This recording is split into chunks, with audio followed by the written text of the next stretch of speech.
Saludos.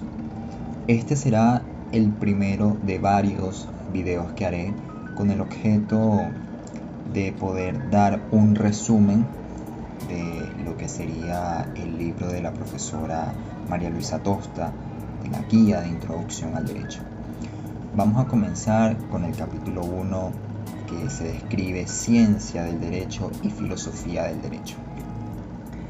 Con este capítulo se busca poder estudiar, poder conocer, tener claro algunas disciplinas que buscan de estudiar al derecho. En primer lugar, tenemos que hacernos la pregunta de qué es una ciencia y qué es la filosofía. Resulta que poder dar un concepto y delimitar estos términos es un tanto complicado.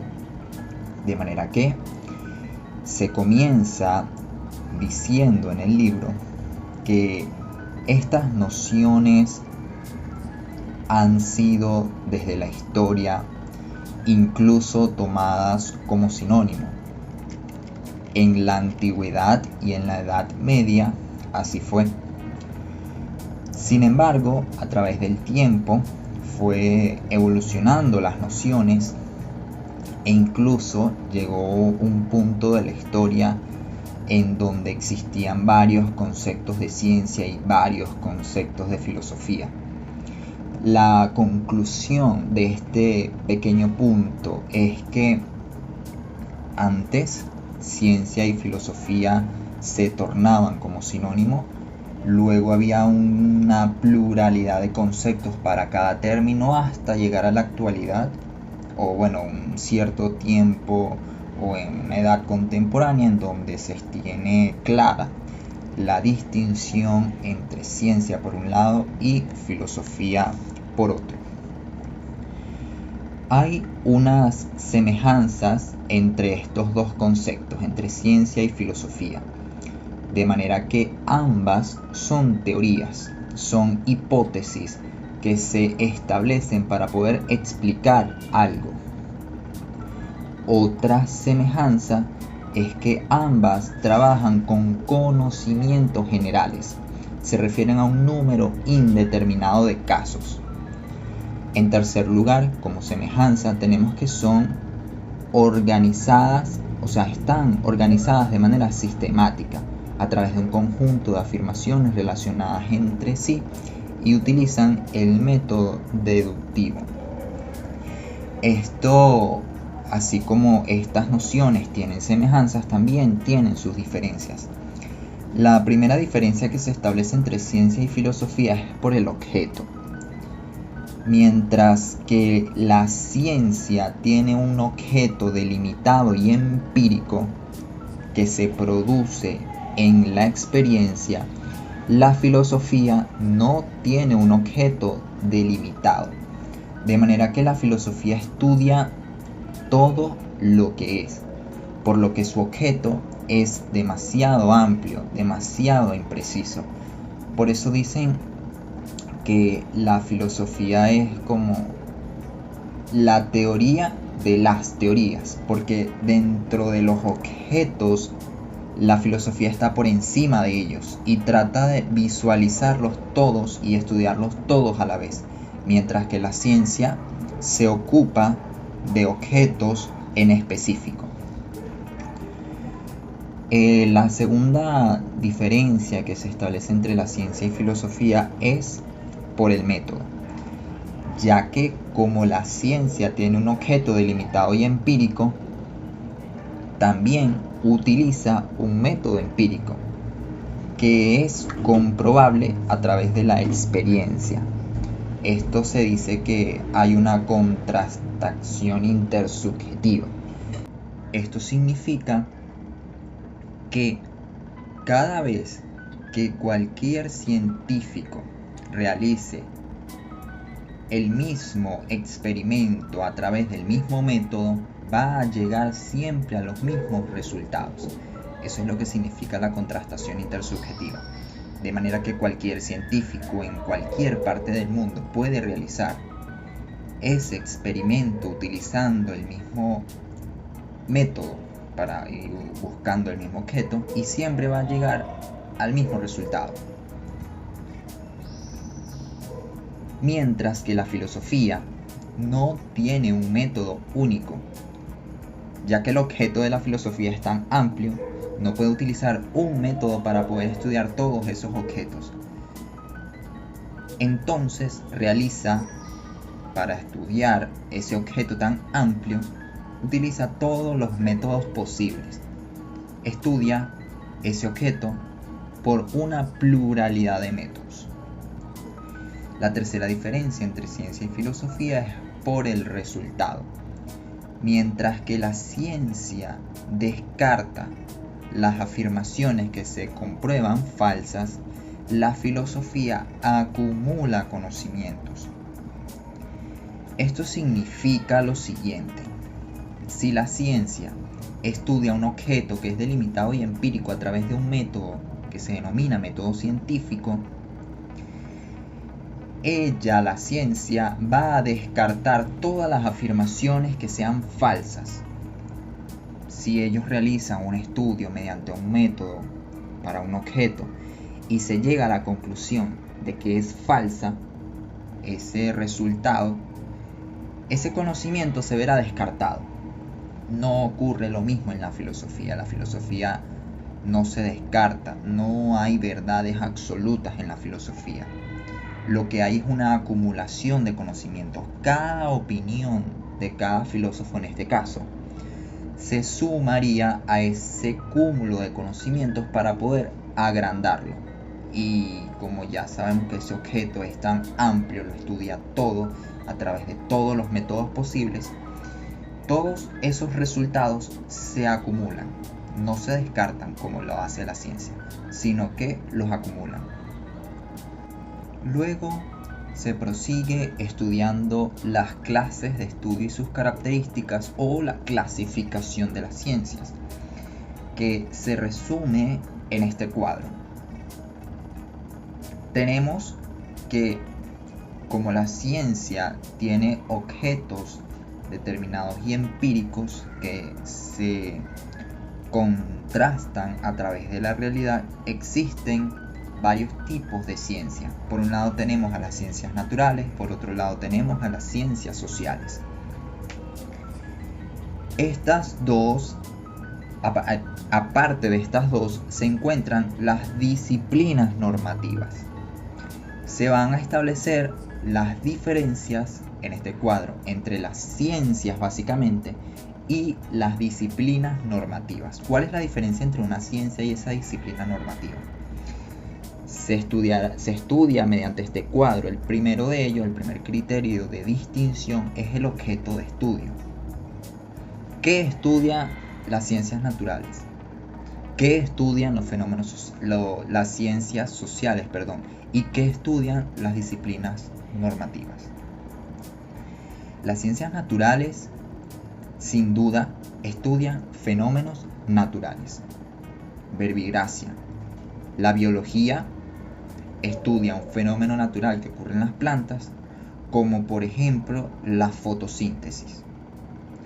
Una ciencia social estudia exclusivamente fenómenos sociales. Son esos fenómenos que se da en el ser humano en su interacción con la sociedad. Verbigracia. La economía estudia la relación entre la oferta y la demanda, lo que ocurre en el mercado. Eso es un fenómeno social, puesto que en el mercado hay una interacción de seres humanos que viven en sociedad, y eso lo estudia la economía. En cambio, las disciplinas normativas no estudian fenómenos que ocurren en la realidad, porque los fenómenos naturales ocurren en la realidad, los fenómenos sociales ocurren en la realidad. En cambio, las disciplinas normativas estudian en un ámbito distinto al de la realidad. Estudian las normas. Las normas se dan en un plano distinto a la realidad. Ese plano podría llamarse el plano de la moral, o el plano del deber ser, que es el siguiente criterio de distinción, que es el ámbito del objeto. Mientras que las ciencias naturales y las ciencias sociales estudian lo que es significa que ocurre en la realidad. Puede ser contrastado intersubjetivamente. Es empírico, o sea, se compara a través de la experiencia, se comprueba a través de la experiencia. Mientras que las disciplinas normativas, su ámbito de objeto es lo que debe ser. Lo que debe ser, ya sabemos que es un plano distinto a la realidad. La finalidad, ¿cuál es el fin de las ciencias naturales y los fenómenos sociales? Su fin es describir esos fenómenos que estudian. Mientras que la biología describe lo que ocurre en la fotosíntesis, lo describe, lo observa a través de la observación. La ciencia social describe lo que ocurre en el mercado, lo que ocurre en la oferta y en la demanda, en esa interacción de la sociedad, del hombre en sociedad. La disciplina normativa lo que busca no es describir, sino prescribir conductas. Prescribe conductas que se presuponen libres. ¿Cómo es la formulación en las ciencias naturales y en las sociales? Si es A es B. Si es A es B. Lo que significa que si ocurre A, sin duda alguna B va a ocurrir. En las ciencias naturales, los fenómenos naturales son descritos y esa descripción se formula en esa ley. Por ejemplo, ¿cómo describiría la ciencia natural el fenómeno natural que ocurre en la fotosíntesis? Bueno, ellos explicarán con sus términos adecuados que el sol pega en la planta y la planta libera oxígenos. Esa descripción genera una formulación de una ley, y es que siempre que el sol le pegue a una planta, esa planta generará oxígeno. Eso va de la mano con el siguiente criterio de distinción, y es que esa formulación de la ley está atada a un principio que se llama principio de causalidad. El principio de causalidad significa que todo efecto proviene de una causa, ¿sí? Ahora, la disciplina normativa, la formulación de la ley es distinta, y es, si es A, debe ser B. Ese debe ser, ya sabemos que es un plano distinto al de la realidad, de manera que allí no se describe nada, no se puede comprobar a través de la experiencia, no hay contrastación intersubjetiva. Aquí está atado al siguiente criterio de distinción, que es el principio de imputación. Imputación significa básicamente, en términos muy básicos, hacer responsable a una persona por la conducta que cometió. De manera que si tú ejecutas un acto ilícito, a ti se te imputa la consecuencia jurídica que deriva de ese acto contrario a derecho. Esa formulación, si es A debe ser B, debe presuponer la libertad. Es decir, el individuo debe presuponerse que es libre. Es libre para tomar una decisión, si ejecuta la conducta debida o ejecuta la conducta contraria a derecho. Si ejecuta la conducta contraria a derecho, lo normal sería que le siga una sanción, que se le impute la consecuencia jurídica por ese acto ilícito. Y el último criterio para distinguir ciencia y disciplina normativa es el de la comprobación. Porque la ciencia se comprueba a través del empirismo. Empirismo significa que puede ser contrastada a través de la realidad, de la experiencia. Mientras que la comprobación en la disciplina normativa es formalizada. es formal. Existen varias formas para poder comprobar si una norma, que es el objeto de estudio de la disciplina normativa, es válida o es inválida. Verbigracia, que haya sido dictada por la autoridad competente, que haya sido dictada dentro del territorio de la República, que no esté derogada esa norma, etc. Hay múltiples criterios para establecer la comprobación formalizada de las normas. En este pequeño cuadro se trata de diferenciar la causalidad y la imputación, estos dos principios. Por un lado, sabemos que la causalidad significa que a todo hecho le sigue una causa, o a todo efecto le sigue una causa, mientras que la imputación significa, básicamente, hacerte responsable por los actos que hayas cometido. Si es un acto ilícito, deberías ser sancionado. Ok. Acá el primer criterio se utiliza es el siguiente en la causalidad. El efecto de la relación entre los hechos se produce independientemente de toda norma creada por el hombre. Alude esta pequeña referencia a que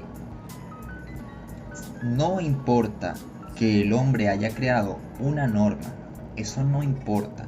La causalidad siempre va a existir y se va a presentar. Por ejemplo, el tema de la lluvia cumple un ciclo. Ese ciclo, si se cumple cabalmente, siempre va a llover. Siempre va a caer un objeto mueble hacia el suelo. ¿Por qué? Porque existe la gravedad.